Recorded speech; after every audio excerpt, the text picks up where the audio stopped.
Let me invite you to go ahead and start making your way into the sanctuary. Go ahead and find your seat. We're going to get started here in about 2 minutes.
We'll get started this Sunday school hour with Crown Him with Many Crowns, number 13. If you'd like to use your hymnal, let's sing it out. Crown Him with many crowns, the Lamb upon His throne. Hark how the heavenly anthem drowns all music but its own.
Singing, you can be seated. Well, good morning. Good to see you today. As we start off our missions conference officially this week, I know we've had a couple of messages kind of gearing us up towards missions, but this is one of the weeks I personally look forward to all year long. I know some of you feel the same way as I do. Just love to support missionaries, love having them here. And missions conference specifically is a time for those, I know we have quite a few new families over the last year or so that maybe this is a little unfamiliar to you. Missions conference is the week we take and just really focus on on the Great Commission, specifically with missionaries, supporting missionaries financially, also through prayer. And then, Lord willing, we always hope that God is calling people from our congregation to actually physically go somewhere and spread the gospel. Even if he doesn't call you around the world, we're all called to spread the gospel where we are. And so we'd like to take some time throughout the year and just emphasize that. And so that is this week. If you haven't yet grabbed one of our little brochures that have the missionaries that we have with us this week, I hope you'll do that. They should be out on the counter. I'll breeze through this in just a minute. But part of our way we do missions here, again, I think most of you are familiar. I explained it Sunday night. But we do things a little differently with faith promise giving is what we call it, is we ask you to pray about giving above and beyond your normal tithes and offerings on a weekly or annual basis. And we take that and we give it directly to missions. And so everything that you give, that you specify to missions, that's where it goes. It doesn't go anywhere else. It goes to missionaries, goes to special projects, those kind of things. And so we ask you to do this once a year. You'll see these out in the foyer. We can also hand these out. If you'll just fill one of these out, pray about what God would have you commit this year. Again, we talked a lot about this last week. And we'll later on take these up. It just helps us kind of know. There's no place to put your name on it. We don't care about that. We just want to kind of have an idea of how to plan for the year. You guys have so faithfully supported missions through the years, especially the last, I think, 5 or 6 years. We talked about how much you guys have increased your missions giving. I don't have it in front of me. It's something like $10,000 a month that you guys have increased your missions giving. We have about $180,000 a year that goes out to support missionaries on top of all of the other things that we're able to do as far as special offerings. I think last year we gave about $80,000 to just special projects. So your Faith Promise Missions is really doing a great work as far as reaching people with the gospel. I don't want to take a lot of time away from Brother Phil, but I do want to mention a couple of things regarding some of our folks that are going to be here this week, as well as some that planned on being here, but things came up. Specifically, we have 2 folks, the Pratt family to Canada. He is, I think it's been about a year they started their church in Canada, and doing really well. They're running somewhere between 80 and 100 already. But they had 3 deaths in the church family since he's been out on the road raising some support. So just over the last couple of weeks, all 3 of those deaths were in the same family, and one was a suicide. So he asked to be able to go back home to take care of his church family. So obviously that's where he needs to be. So we will make sure we get him back down here when things straighten out a little bit. So pray for the Pratt family. And then tonight, Brother Eli Cook will be with us. Missionary to Slovenia. Some of you remember Brother Monty Barlow, good friend of mine. Highly recommend Brother Eli coming to that particular field. He'll be here this evening, but his family will not be able to be. She is pregnant, having some complications, so she is returning to Sherman, Texas today. She needs to get in to see the doctor tomorrow. And so if you would pray for his family, Miss McKenzie. And then also later this week, we are having Jonathan Moore. He has taken over a church in the Bryan College Station area. It's actually turning into more of a revitalization because of some doctrinal things. But he is not able to be here today because he's pastoring, preaching, but he will be with us. I think it's on tomorrow night, and then he'll be back next Sunday night, so you'll get to know him a little bit better. So several things going on, a little bit different as far as how the normal week goes. But I wanted to point those out to you because we certainly want to continue to pray for our missionaries as well as those who are planting churches here in the United States. Where God is doing a work, there's always a spiritual warfare. So I know you guys pray for these folks, and so I just wanted to bring that up to you. All right, well, today we have Brother Phil Long. I just got to meet him last night, got to have dinner with him and his wife, but I feel like I already know him because he sends great missions videos, and I've already just fallen in love with the work that he's doing in Madagascar. I think we've been supporting him for about 11 years, and so it's before I got here, and we've helped him with a couple of projects, and man, just doing a fantastic job over there. I was telling him last night one of the reasons why I think my heart is drawn to him because, well, he's kind of an old guy like me, just plugging along and doing God's work, and then I found out I'm older than him, so you know how that goes. But I'm looking forward to hearing the update and what God has laid on his heart. So you come on here, brother. All right, thank you so much. And thank you all for having us here this week. My wife Val and I, we are excited to be with you, excited to find out what it is that you guys are going to be doing for world missions this year. In the book of Matthew, in chapter 25, Jesus tells this awesome story. He likens it to heaven. He talks about this master that went away, and he left 3 servants in charge. And one servant he gave 5 talents, another servant he gave 2 talents, and then the third servant he gave 1 talent.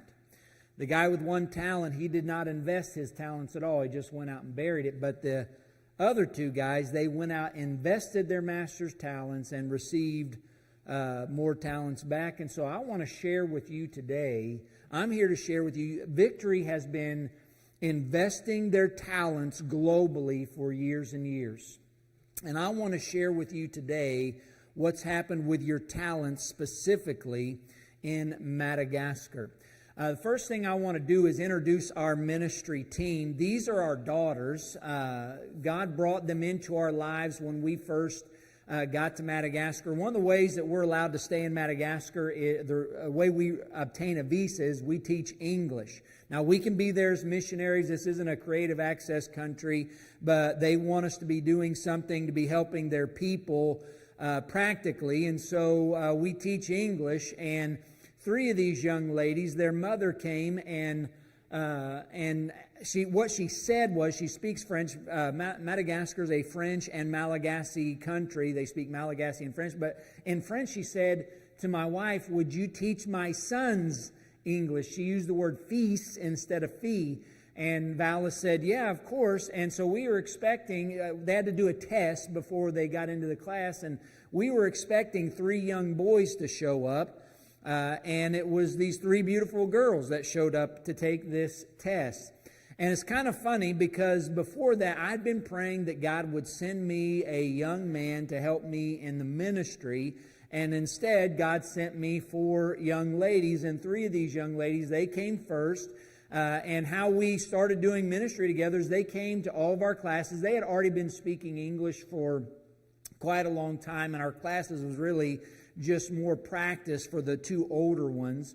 But at the end of our English course, I wanted to share my faith, and I was at the very beginning of learning Malagasy, and my French is not great either. And so I asked Kezia, the middle one, if she would help me share my faith with this class in not only in English, but in their heart language so they could understand the gospel. And that's kind of where everything started. So our first 3 girls, Sarah is there on the end on my side. She's in charge of our children's ministry now. She's the oldest. She does a great job. She works full time with me, and she helps in anything that I do with kids. She does the translation on that and makes sure that we're communicating properly. And then Kezia, right next to Vala, she's the middle one. And Kezia helps me with all of my adult translations. She's also works in youth ministry with me. And then her schooling is in law. And so she's actually helping us get an NGO started so that way we can get other missionaries into the country, as well as hopefully at some point one day buy land for a church when it gets ready to do that. And then their youngest sister is the girl that's standing right next to me, between Val and I, and that is Rebecca. And Rebecca is a midwife by trade. But she helps me, she translates with me when it comes to praying with people after church, and then also helps me with the youth. And then Larissa is the other one right next to me between Sarah and I. She is the only one that's not a blood sister to these girls. She came to us through a ministry that takes young girls off the streets and teaches them a trade as well as give them the gospel, but basically to give them an alternative to prostitution. And she was never a prostitute, but they want to give them an alternative to earn a living and stuff to that. And so that's how we got a hold of her. She wasn't going to church anywhere. She did accept Christ while she was in that ministry, learning that trade, but she wasn't going to church anywhere until she met us. And when it was time for her to get baptized, unfortunately, the sad thing is her parents really turned their back on her because she was following her Lord in baptism, and they just didn't like that. But these girls are huge in our ministry. They They help us communicate. They protect us in many ways from making cultural mistakes and really kind of, make sure people don't take advantage of us. But this is our team, and I just wanted to introduce you to them because in these life change stories that you're going to be hearing, you're going to be hearing their names quite often. As you know, is it 2020, 2019 when COVID came? When it hit the world, it really hurt a lot of ministries, but not in Madagascar. I got to be honest with you, my faith was quite weak. I was sitting there thinking when all the churches and stuff in the U.S. were closing down, I was like thinking our support was going to go down, and I wasn't sure what we were going to do. Well, not only did our support stay the same, these churches kept supporting us, but we started to get gifts, extra monetary gifts for the ministry.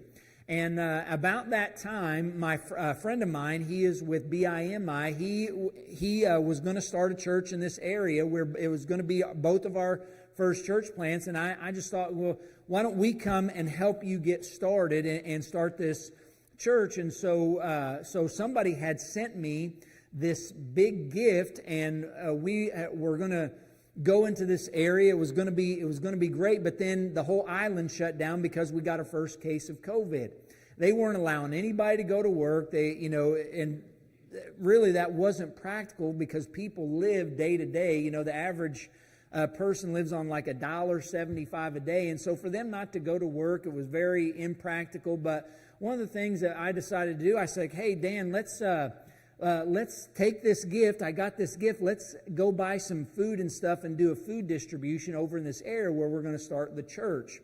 And so for 3 weeks, we were giving away rice, beans, soap, masks, and the gospel. And as we're doing this, people began to ask us, so where's this church plant at? Where's this church at? Well, we hadn't even started it yet. I mean, we were actually thinking about starting about 6 months from that time until COVID hit and everything, but we took this kind of as a sign. And so when the lockdown let up, we went and found a place to begin meeting, and the very first person to come is that lady in the black shirt. Her name is Tahiti.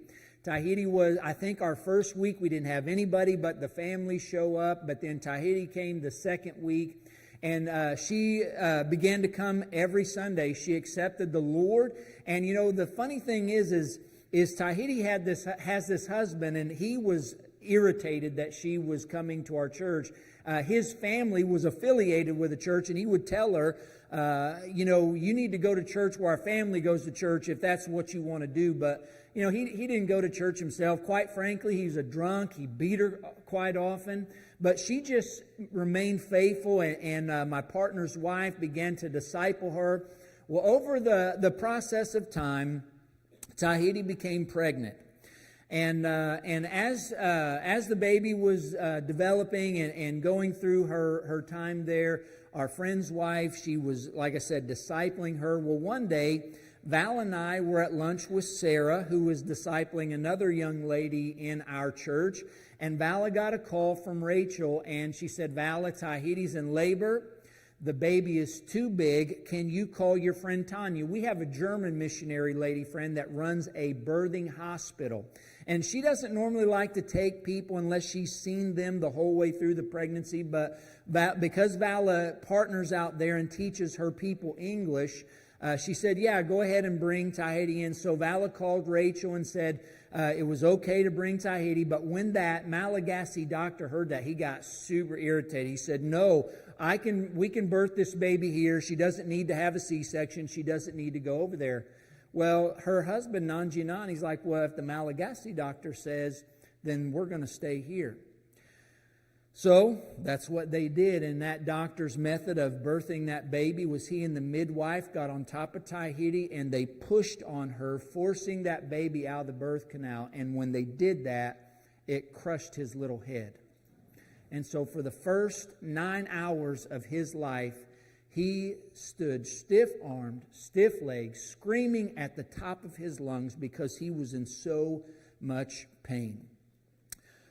That night, that first night of that baby's short life, Dan called me, Rachel's husband called me, and she said, Phil, the baby's in a lot of pain, and Nanjinan says, maybe if Tanya would see the baby now, maybe we could bring him over to the hospital.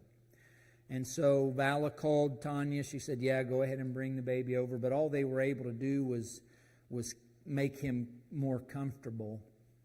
The next day, I'll never forget this. See, hospitals are a little bit different in Madagascar than here.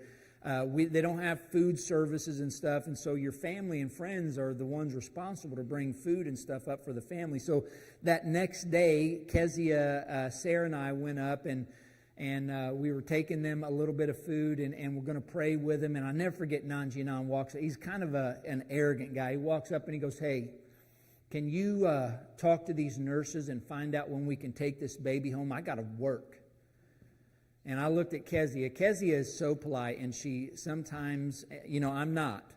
And sometimes she says, I feel like when I'm talking for you, it's like punching people in the face with my words.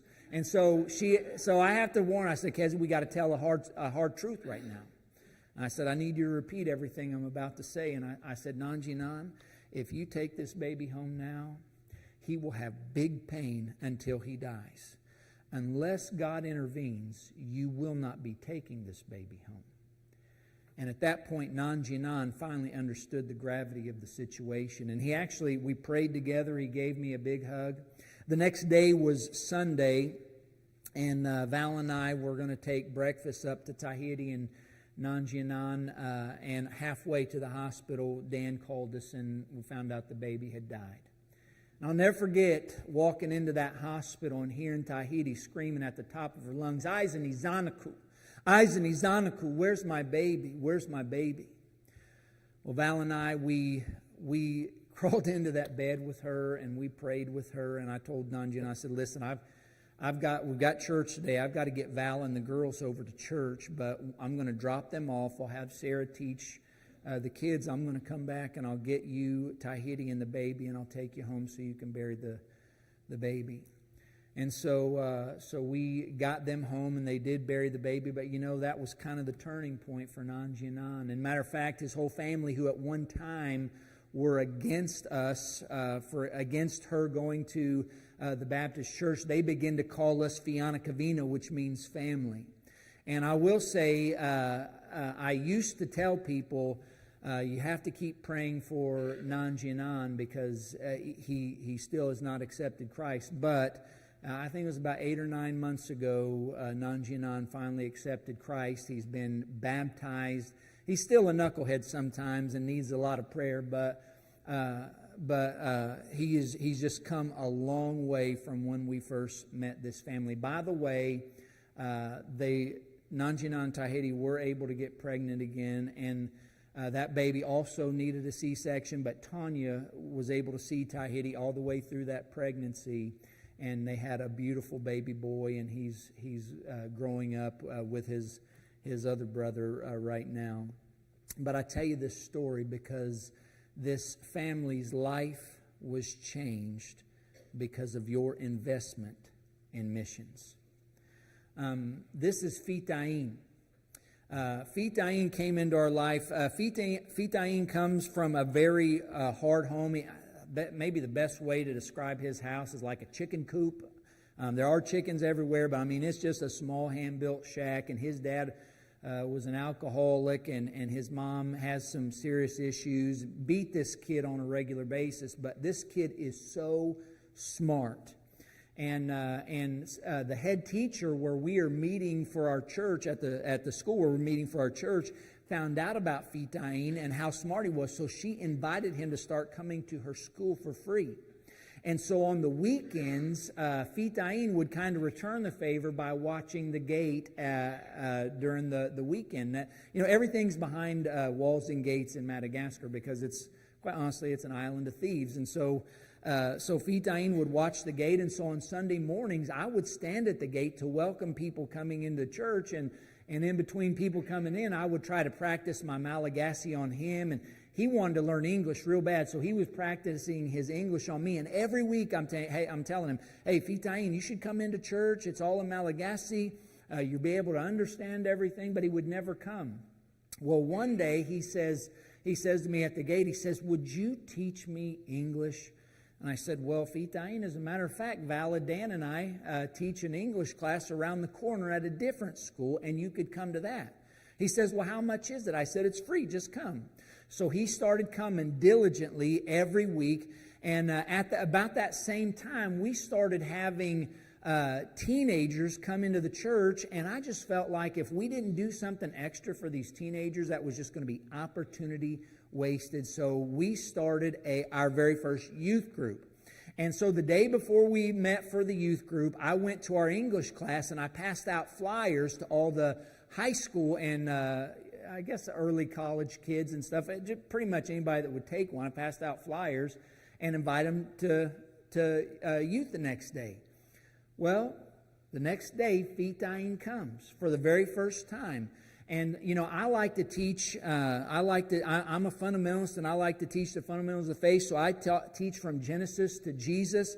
And so our first lesson was on Genesis 1, and it was so cute because after the lesson was over, he raised his hand. I called on him, and you know that the way they do in school is when they ask a question, they stand up like at attention and they ask the question. That's not necessary in church, but that's what he's used to, so that's what he did. And he says, so does the Bible say if God created the sun, the moon, and the stars? I says, it sure does, buddy. And if you come back next week, that's exactly what we're going to be talking about. And Fitain has not missed even one Sunday since then. He has been saved.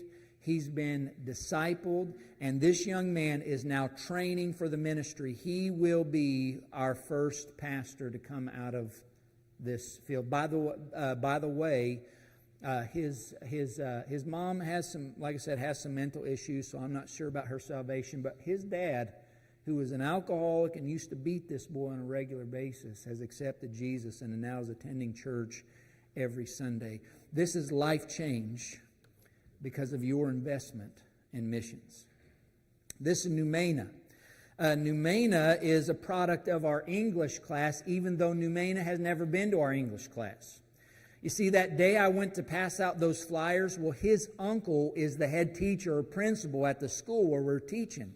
And he got one of those flyers, so the very next day, his uncle shows up with this kid in tow, and I thought, oh, his name's Maedi. I said, Monsieur Maedi's come to church for the very first time, But no, he walks up to me with this kid and he says, this is my nephew Numena. He needs this real bad. And then Maedi turned around and went on home. Well, Numena came. He came that first week. The next week he brought his little brother. The week after that he brought his sister. And I was able to lead him to the Lord. He is matter of fact, Fitain is the one that took him through discipleship. I got to baptize him.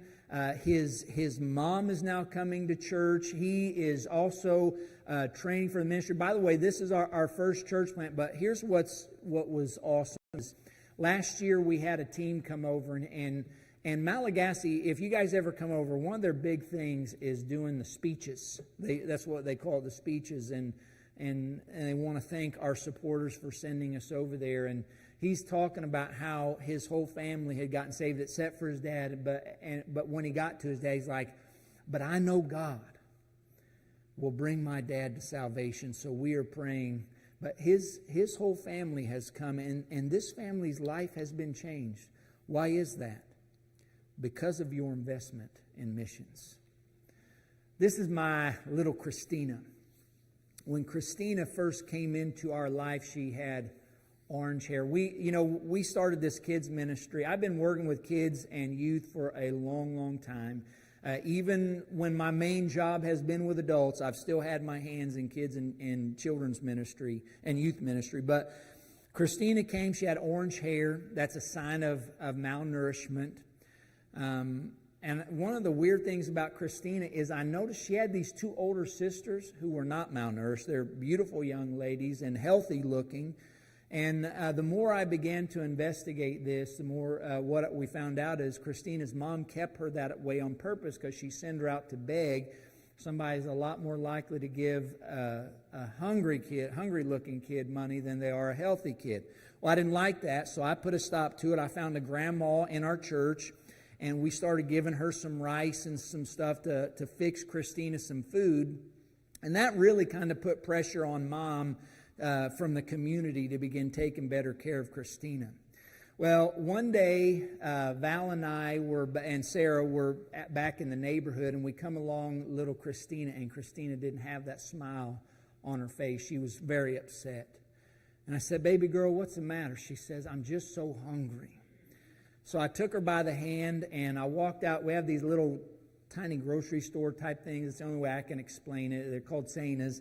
I took her by the hand, and I went and bought her a couple yogurts and some juice to drink, and I sat her in the back of my truck because I was afraid somebody, if I sent her back in the neighborhood, somebody take that food from her and eat it themselves. So I sat her in the back of that truck, and as Sarah and Val are taking care of her, the couple of the grandmas, we call them babies, and the two sisters come out. Now, let me tell you about these sisters. When we started this youth program, I would try to invite them, but I could never get them to come. But my girls kept telling me, "Daddy, they're not good girls. They're not good girls." And what they were trying to tell me is these girls were prostitutes, which is why they looked healthier than little Christina. And so I would tell my girls, I said, "Well, not good girls are welcome to come hear the Word of God." And so I'd keep inviting them, but it was just funny. That day with Christina, Val and Sarah taking care of Christina, and one of my grandmas comes out that helps me with the kids, and the two little prostitute girls come out. So I'm talking with them, and then along comes this guy. Now, when my friend Dan and I, when we first started going back into these neighborhoods to start this church, it just happened quite often. A guy would come, and it'd be just different guys, but they come in, they get all up in your face because they want to let you know who's in charge back in their neighborhood. And we would just, sit there and listen. I mean, just let them say whatever they're going to say, and then go on. We'd continue on visitation. Well, here comes this guy, and he walks past me and the grandma, the baby, and the two girls. And he walks over to Val, Sarah, and Christina, and he makes a rude sexual gesture towards them to show me he's in charge. So I showed him different. Now, I didn't hurt him, but I did remove him from the vicinity of my girls. And it was so cute. As that guy's cussing me walking away, those two little prostitute girls, they say, "You better watch out. That's our pastor." I've never been more honored to be called somebody's pastor when them two little prostitute girls called me their pastor.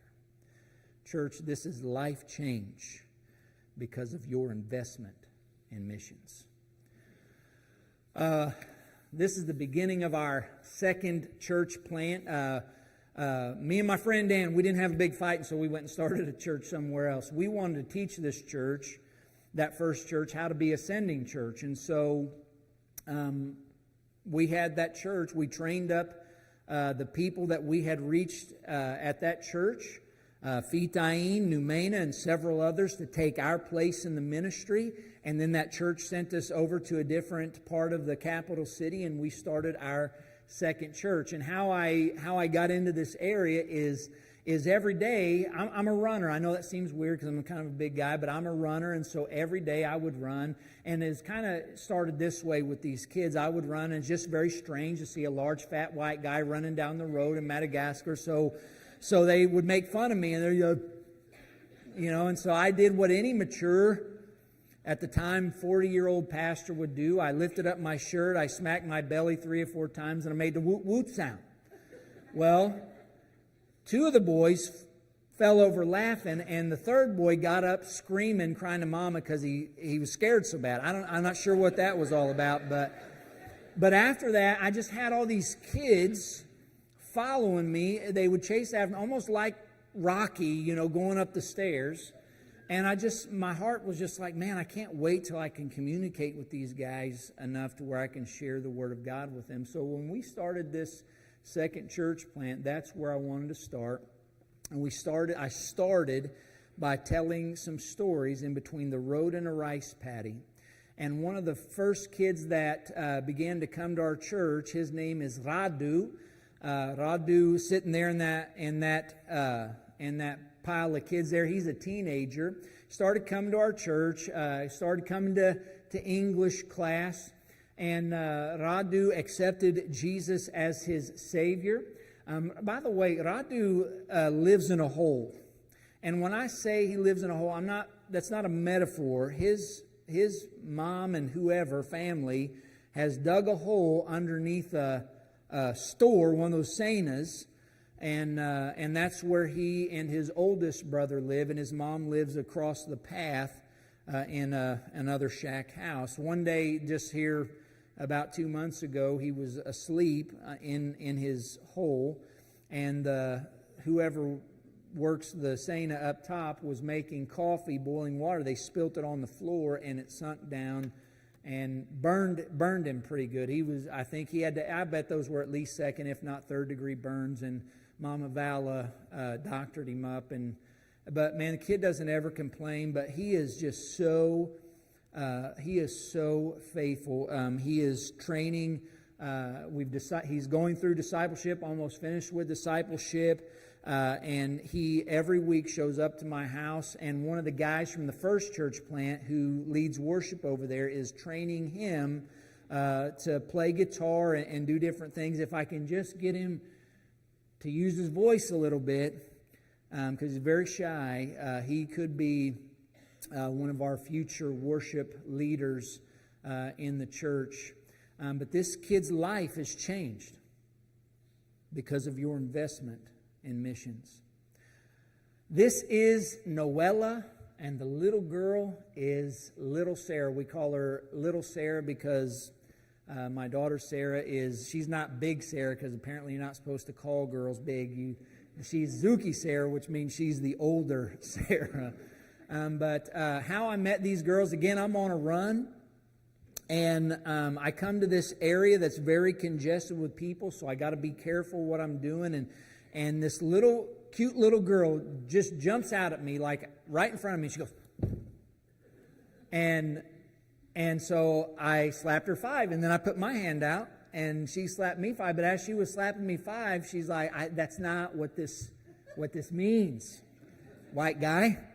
And but you know, every day that was kind of our thing. She'd jump out and I'd slap her 5, she'd slap me 5. Well, she is so little, and I started getting concerned. And so I asked her, I said, "Isani Raimandrani, where's your mom and dad?" And when I said that, she looked over to this alley, and at the alley corner there was this young 12, 13-year-old girl. It was her sister. Now here's the thing, in Madagascar, when it comes to beggars, especially the kids, if you give a kid money, there's probably a handler somewhere keeping their eye on them, and they won't really get the benefit of that money. So I don't give money away. If I feel led to help a beggar out, I'll say, "Let's go buy something to eat," and then I'll make sure that they eat it so nobody's taking it from them. But Sarah was not there to take Noella's money. Sarah's there keeping an eye on her little sister for protection. And so I asked them, I said, "Hey, are you girls hungry?" They said, "Oh, yeah, we're hungry." I said, "Well, I tell you what, I'm going to finish my run, I'm going to take a shower, and then I'm going to get my wife and my daughters, and we're going to come back here, and we're going to buy you breakfast and hear your story." So I did. They, come to find out their dad is dead. The truth is their mom is kind of a lazy woman. She will not work, which is why she pushes the girls out to beg. She has this older brother that does work and does not help support his family, and I still don't understand that, because that's very un-Malagasy. But so Noella and Sarah are kind of they're the breadwinners of their home. But I told the 2 girls, I said, "Hey, we're getting ready to start a church, and we're going to start out by having a Saturday Bible club, and we'd love for you guys to come." And they're like, "Oh, yes, well, let's go right now." I was like, "No, we need to talk to your mom first, and so ask her if she'll receive us for a meeting." And so she did, and we got the mom's permission for the girls to start coming to church. And I got to be honest with you, I didn't think we were going to reach them at first. They came a couple times, but then just very sporadic. Well, when we started our youth group for this second church, that first Sunday, Noella came, and she has came. She's hardly missed at all. And a matter of fact, she accepted Christ, and then she started bringing people. She's like, Pastor Philippe, you need to tell her about Jesus because she needs to get saved. Started bringing people like that all the time. She is 12, 13 years old, and like I said, she still needs, I think she needs spanking sometimes, but she is such a good girl, and I'm looking forward to seeing her. But here's some things about her life. Just probably about back in January, maybe it was before that, I'm running down the road, and at first I thought we'd gotten the girls off the streets, but they were back, and I'm sure it's because Mom made them. But that alley that Noella was standing in, Sarah was standing there. She's looking back in this dark alley. And I don't know why it didn't dawn on me right then, but about halfway between there and my house, it finally, why was she doing that? And it really began to make me, and I don't know why I didn't turn around, but I didn't. But it really bothered me. Well, a few days later, I found the same thing. Sarah was staring down that dark alley, and I wasn't going to miss that opportunity. Because, see, here's the thing when it comes to these beggars. When you're little and cute, people are apt to give you money. But when you start developing into a young lady, people start saying, I'll give you money if. And we knew that was the case with Noella, which is one of the reasons why we wanted to get her off the streets. And she had told us, she said, yes, I've already had that, but I tell them I follow Jesus, and I'm not going to do that. Well, I come across Christine. I says, Isn't Noella? And she, where's Noella? And she, they point with their lips. She pointed back in the back of that alley. And I said, well, honey, let's go see. And I scared 3 Malagasy adults when all of a sudden this big white guy shows up in the back of their alley. And I said, where's Noella? And they wasn't sure what I was on about. And I just told them, I'm Noella's pastor, and I want to say hello to her. Where's she at? And I asked them, is she working? Because, when I say working, is somebody prostituting? Because here's the reality, church. People are only going to get so hungry until they start saying yes. But they said to Christina, they told her where she's at, said, go get her right now. And come out. She came out, and she had went and found her a little job washing dishes for one of those Tanas. But church, here's what I want to tell you. That little girl would be a prostitute today if it wasn't for your investment in missions. This is Sabrina. Sabrina, she is a product of our back-to-school supplies thing, which you guys helped in a huge way this last year. She's a product of our first back-to-school thing. She found out about it, came and got her kids' school supplies, started coming to church, came the first week, and got to know her a little bit. The second week she shows up, and we find out, she says, my husband beat me up today because I was coming to church, but I came anyway. In that neighborhood, some of those adults, and that's a funny story all on its own, but I won't get into it just for sake of time, but they were happy with me when I was running with the kids. They were happy when we started Bible Club, but when we started the church, then things changed. And this deacon from the Pentecostal church started telling people, those missionaries are here to steal your children's organs. And so her husband, which he didn't care, he was still letting the kids come to Bible Club. He was just mad that she was coming to church. And so he beat her up real good, but she just kept coming anyway. And she rededicated her life to the Lord. I believe she was a believer already, but she rededicated her life to the Lord, and we baptized her. She is also almost finished with discipleship. She's serving on our worship team. Matter of fact, one day I went to shake Sabrina's hand, and she treated me real cold. She wouldn't hold out her hand.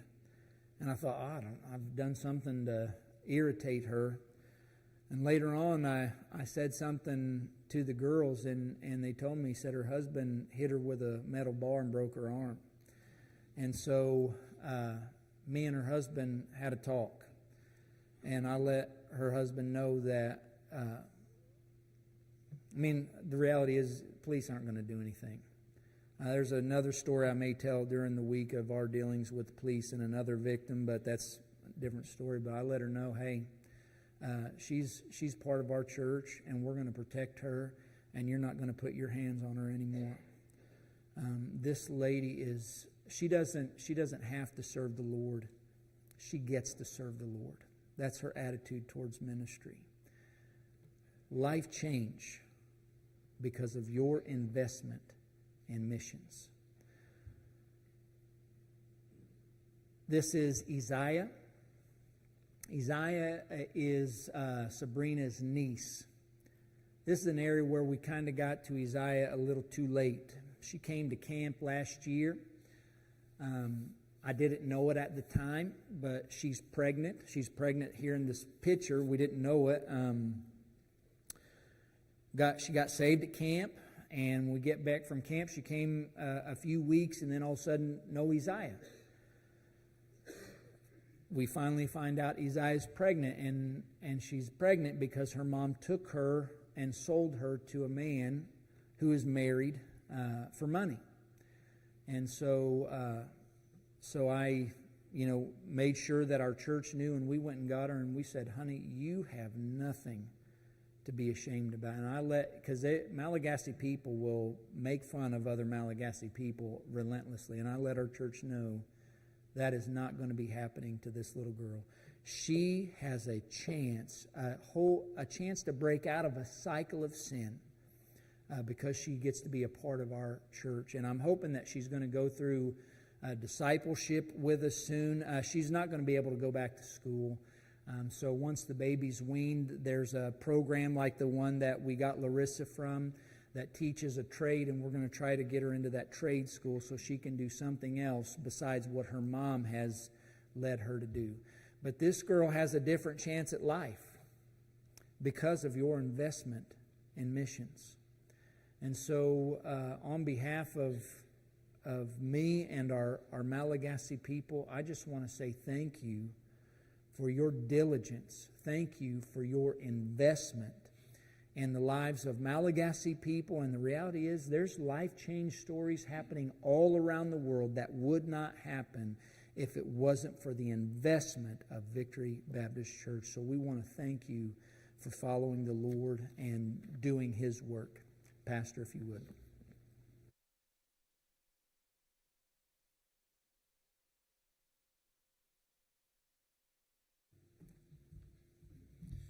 You see why I fall in love with his ministry? It's hard not to when you see that kind of work. And as he said, there's missionaries all over the world doing the same thing.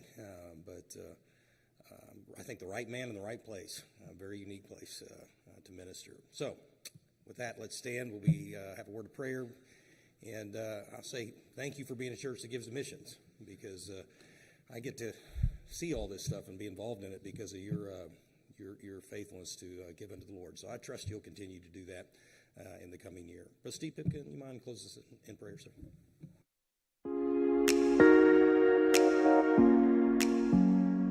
Thank you so much for joining us today for our live stream service. We hope that you were blessed by the preaching of the Word of God and by the singing of the church. We want to encourage you not only to join us on our live stream, but join us in person. We have Sunday services at both 8:30 and 11, as well as an evening service at 6 p.m. And on Wednesday evenings, we have a Bible study, as well as Awana clubs for our kids, and a program for our young people as well. We'd love to have you come and join us in person. Thank you so much for watching our live stream.